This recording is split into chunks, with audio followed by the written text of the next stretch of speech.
Personal notice. Danger's my stock and trade. If the job's too tough for you to handle, you got a job for me, George Valentine. Write full details.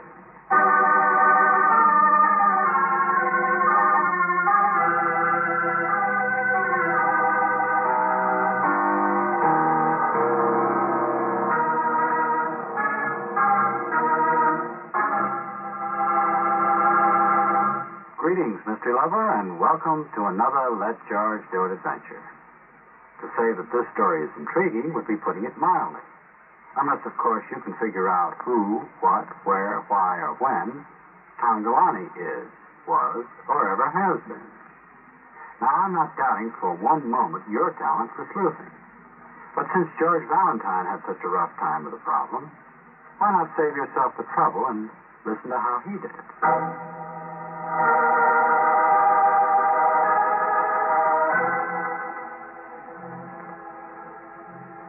Tongalani.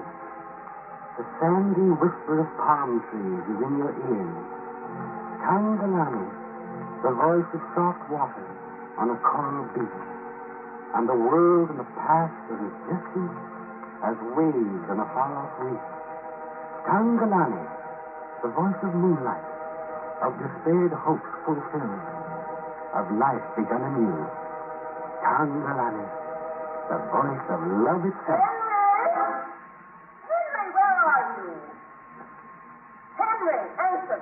Yes, dear. Yes, what is it? What on earth are you doing? Nothing, dear. I was just figuring out the bills. What? What bills? You're messing up the bank accounts again. Well, I just thought you might like some help with them. Since when do I need any help with additions? What on earth's the matter with you? Jane, dear, I'm a little tired, that's all. Why? Every other day of your life you've dug in the roses at this hour. Well, I've already finished digging in the roses. No, you haven't. You sneaked in here. I didn't sneak anything. You did. I saw you. It's 1 o'clock and you ought to be out with your precious roses, digging until it's time to go back to the office. But instead you sneak back in here like I'm sorry, dear. I'm just tired. I just wanted to sit down for a while. You came back here to snoop on me. Oh, Henry, I'm sorry. But when we have guests, I should think you'd be able to put out a little bit of effort. No, it's my fault, dear. I just thought since they were your guests, not mine, you'd want a chance to... Who is this Mr. Valentine, anyway? Oh, he's nobody. Just someone I met. Miss Brooks seems very nice. Yes. You'd notice that, wouldn't you? Oh, now, Jane. Quiet, I'll hear you. But I did want Mr. Valentine to have a chance to meet you. Why? Well, sir, to my husband, aren't you?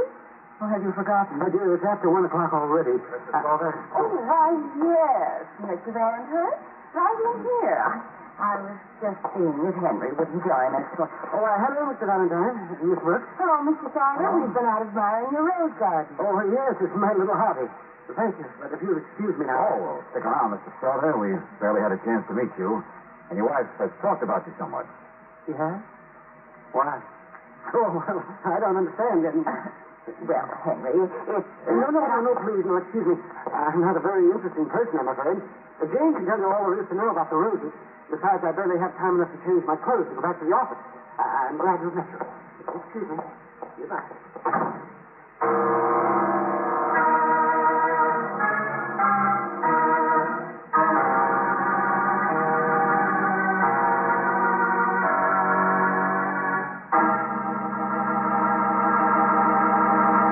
Tongalani.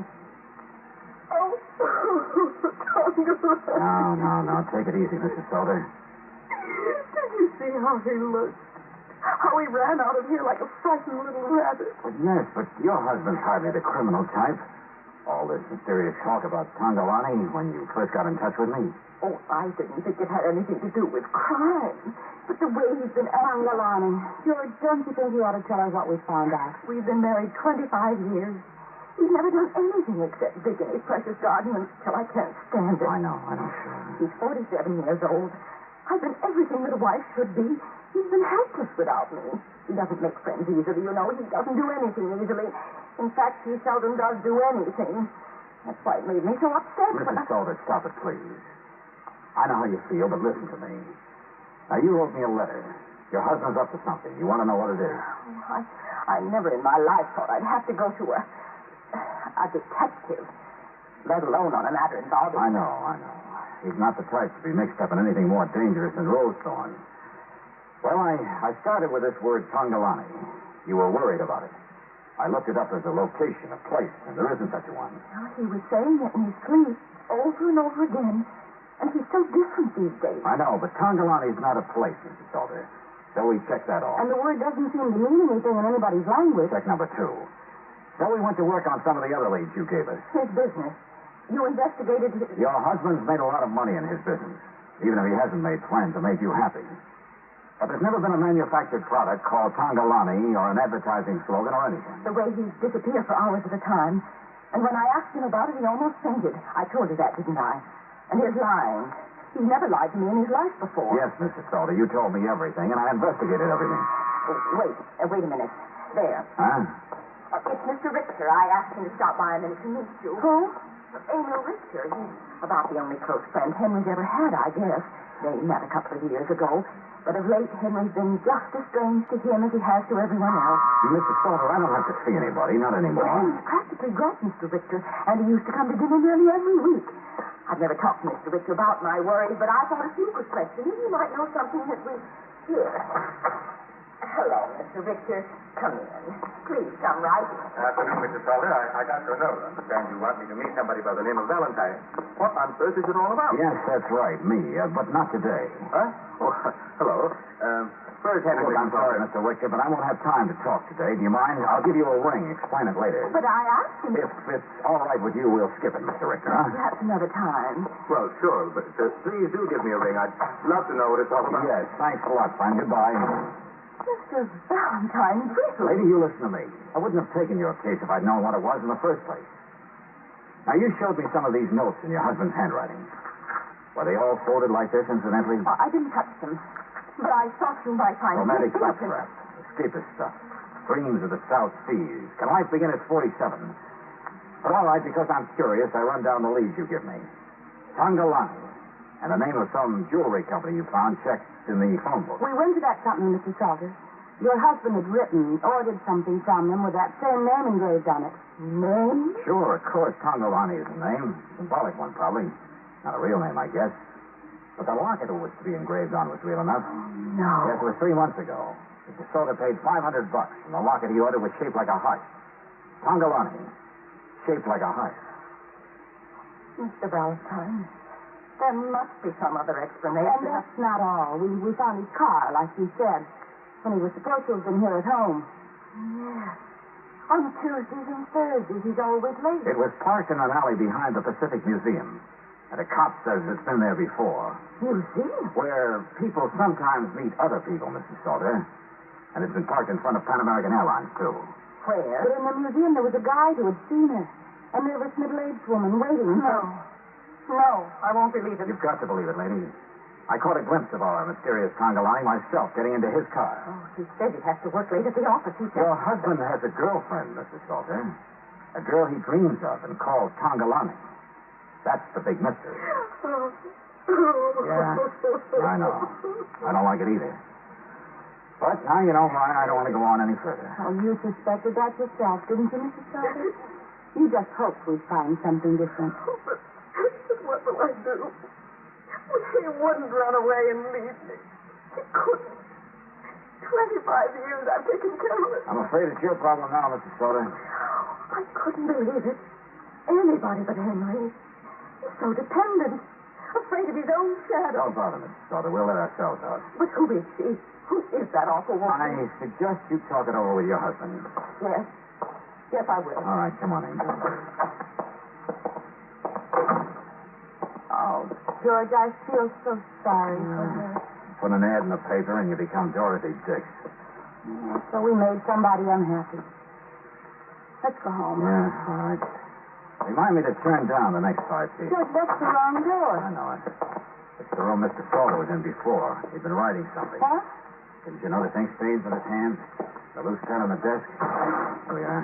But you told Mr. Salter we were through. Well, maybe I'd like to meet this Tongalani. Yeah, here's some more of that stuff he writes to her. Lying flat under the pad. Here. Tongalani, the whisper of palm trees is in your ears. Tongalani, the voice of love itself. That bald-headed little heel ought to be... George, What's the matter? this is not a letter. Not even a note. Look at the end of the paragraph. Huh? It says, end of chapter 12. In the next chapter, Tongalani and her middle-aged lover... Tongalani's nothing but a character in a book he's writing. But, Foxy, we saw her. We ran down the leads. There is a real woman at Salter scene. Come on, Angel, we're going to work fast. Not in this house. This is the kind of cute situation that's just full of dynamite.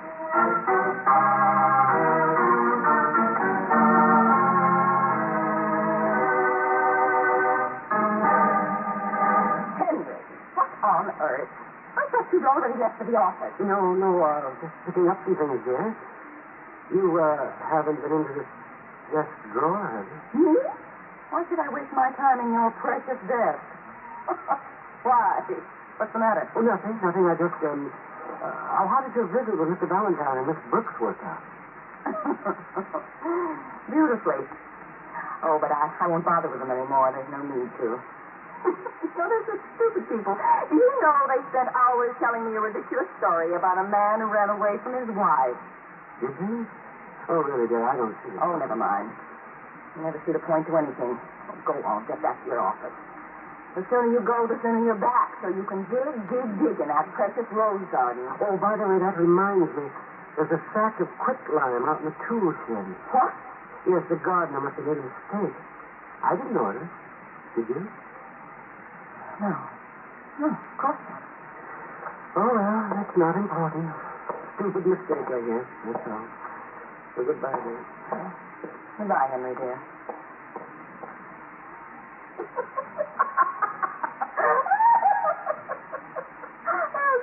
Stupid mistake. But you and Mr. Valentine made it, not me.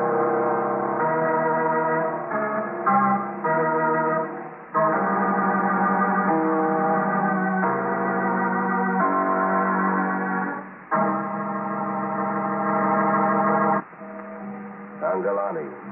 The name of a woman or the name of a book? Which is it? So far, it seems to be both. And if your name is George Valentine, you know that you better straighten it out before Mrs. Salter is made any more unhappy than she is already. But there are other reasons for working fast. You suspect there are things you don't know, that there is more to this than meets the eye, and you might be right. In fact, you don't know it, but you're 150% right. All I know, Mr. Richter, is that you're in the book business, publishing. And I'm trying to tell you, Mr. Valentine, that we haven't seen much of each other lately. Henry Salter's avoided me. Oh, I used to go out there quite often. I still do, but Get the preamble and double talk, Mr. Richter. Henry Salter has a girlfriend, that right? He what? Henry...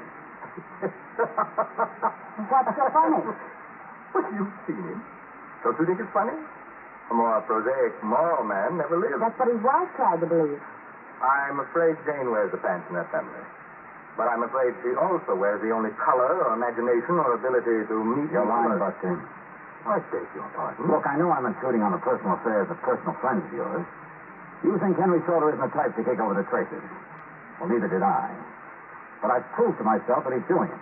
He likes to dig in his roses. It drives Jane crazy. All right, maybe you don't know anything about the real woman in Salter's life. But you do know about the book, don't you? Book? Tongalani, Mr. Richter. While we were waiting for you to come back to your office here, we asked around quite a few questions. Henry Salter had never written anything in his life. Not even his wife thinks he had. But we know different. We saw some of his manuscripts. He's been writing a book secretly. Yes. That's right. Go on. No, you go on. You're his publisher friend. You're the only one he might confide in. You tell us. Well, it's not a very good book, but it's been good for him to write it, I thought. Keep talking. Some kind of escapist junk, isn't it? Possible for a man to start his life over, that kind of thing. A dream. A dream. Everybody has a dream, Mr. Valentine. I've even encouraged it. Egged him on to do it. Why not? It's a book, that's all. Man gets bored with roses after a certain number. And bored with his wife. I don't think the Salters have ever been very happy together. But if you're suggesting the woman in the book is modeled after a real-life person... I'm then not suggesting anything. Of course. Well, anyway, he started the thing over a year ago, timidly, sophomorically. It's our little secret, that's all. Each week, he carefully folds up his little pages, mails them from his office, and I lock them up very hush-hush. And the next time I see him, I give him my criticism. Wait a minute. Mails it in a business envelope? Well, yes, I think so. Why? Good heavens, there's nothing wrong with this, you know. Someday it may even be good enough to publish. Not as though anyone were plotting a murder or anything. Huh? Okay, I hope you're right. Thanks. Mr. Valentine, wait. See you later, Buster. Come on, Angel.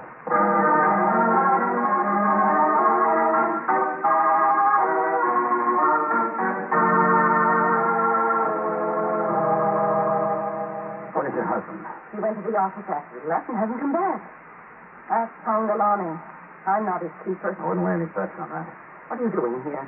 You told me about that awful You woman. mean you told me? Mr. Valentine, I'm terribly upset. All you're doing is making this worse. Never mind the tears, lady. I've taken all I can stand. Now, just show me those notes of his that you found. Love notes to Tongalani. But I already did. Get away from that. I just want to check them for size. They should be 8.5 by 11, standard paper size for manuscripts. But they're not, are they? See? What? Some of them are shorter, some narrower. Cut down from 8.5 by 11, I suppose. Sure. Tongalani, I love you. And it's cut right there, so I won't see the next paragraph that probably followed. I haven't the slightest idea what... You could have cut these, couldn't you, Mr. Salter? Right out of pages he'd written. So you could show them to me, and I wouldn't know it was only part of a book. Book? Oh, Mrs. Salter, there's no time to play dumb. I'm not playing anything. You investigated, I didn't. Yeah, sure. I went where you sent me. This car was at Pan American Airlines. No, I didn't tell you that. All right. So that one was luck. But that locket with the name Tongalani on it wasn't. And the jewelry company you referred me to. Mr. Valentine, 3 months ago, he paid $500 for that locket by mail. Well, you could have ordered that, couldn't you? I'll bet you write checks and keep the bank accounts in this family anyway. So if you didn't order it, then why didn't you notice the big withdrawal he made? Oh, you don't know what you're talking about. You saw that woman yourself. He's been meeting her at the museum. Oh, yeah, sure. I caught a glimpse of a woman getting into his car, and the museum man and the cop confirmed it. But you could have set all that up. Middle-aged woman, the man said. You're middle-aged.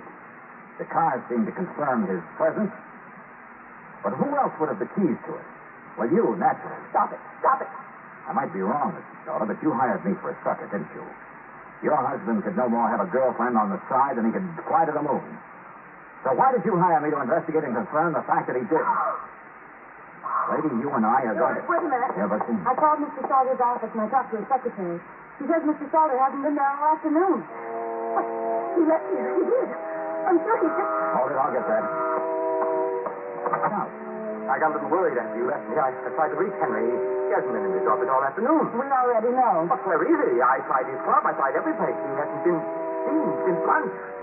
All that talk of yours I didn't even take seriously, but good heavens, you don't actually imagine he's run away someplace, do you? No. Mrs. Salter. He'll be all right. He's offended. Here, smell this. Come on now. I suppose Salter's got a good deal of money, hasn't he? Little mousy guy was pretty successful at business. Even if his only happiness is in dreams. Why, yes, Henry's even wealthy. What are you talking about? Well, Mr. Salter's using me. Using Henry's dreams and me to set up a perfect murder. Murder? You'd better call the police, George. She's all right now. What happened? Sure, Mr. Richter. What better way to be able to tell people your husband ran away with a strange woman and disappeared? You get nothing but sympathy. Like the sympathy I wasted on her before. Sympathy and money. Get away from me, all of you. Henry went back to the office. Be quiet, please.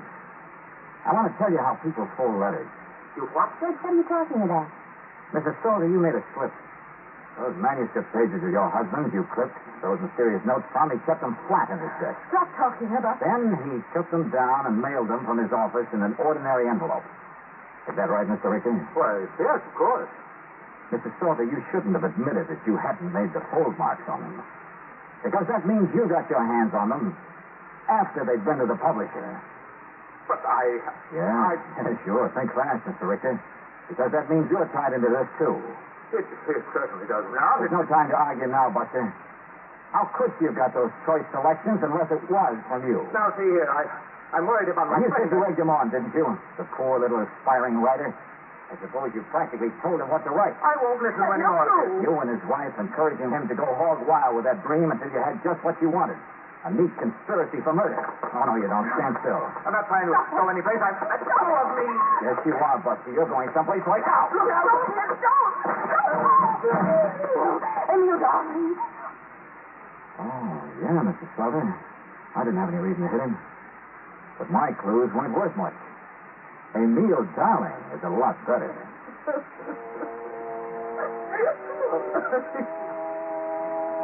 Emil and I, of course. But what of it? Henry's nothing. He never was. I've hated him for 25 years. Always so obliging, trying so hard, saying everything was his fault. Like a millstone around my neck. Oh, he's out now, all right, sister. George, what did they do to him? What did they do to that kid? He got away, didn't you know? With Tongalani. My little Henry. Stop that, sister, and tell us what you know. Ask Emil. Ask him. How should I know? He's the one who's... Who's what? I won't say more. George, what's the matter? You said too much already, didn't you, Mr. Slaughter? What are you going to do? Telephone the one place for your husband that you didn't send me.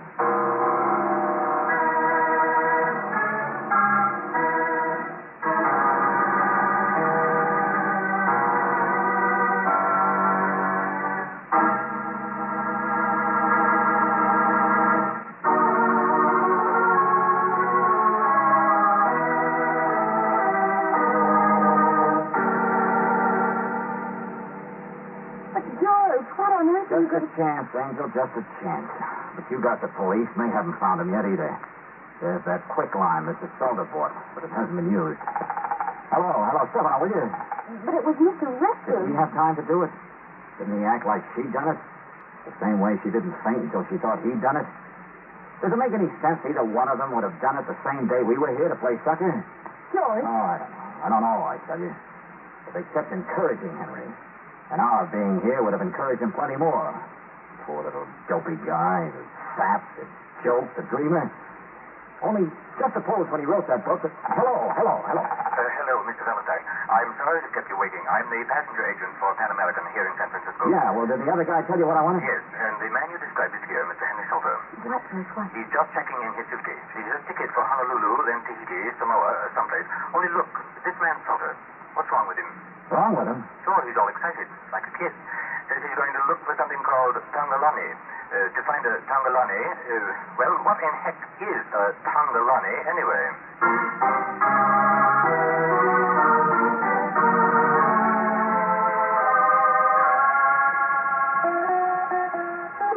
He did run away. Well, they drove him right into it, didn't they, Angel? Egged him on. Only they were blind in both eyes. Never even occurred to them he might get the courage to carry out his dream. South Seas a bust. If we hadn't come along, he might never have been frightened into taking the big leap. Or given the courage. Yeah. Only if we hadn't come along, we would have carried out the plan to kill him. But now, look, Angel, instead of giving up his money, his position, everything to run away, now he can hang on to all of it and set sail for the palm trees with a clear conscience. What happened to his wife and Richie, George? Now, that's for the police to figure out. But I looked up the penalty for conspiracy to commit first-degree murder. Angel, they'll be locked up for years and years. The little guy's rid of them forever. Wonder if he ever finds her. Tongalani, I mean. What are you looking for? Happiness. But a woman. Do you think he'll ever really find the one he dreams about? Oh, I don't know. He's 47.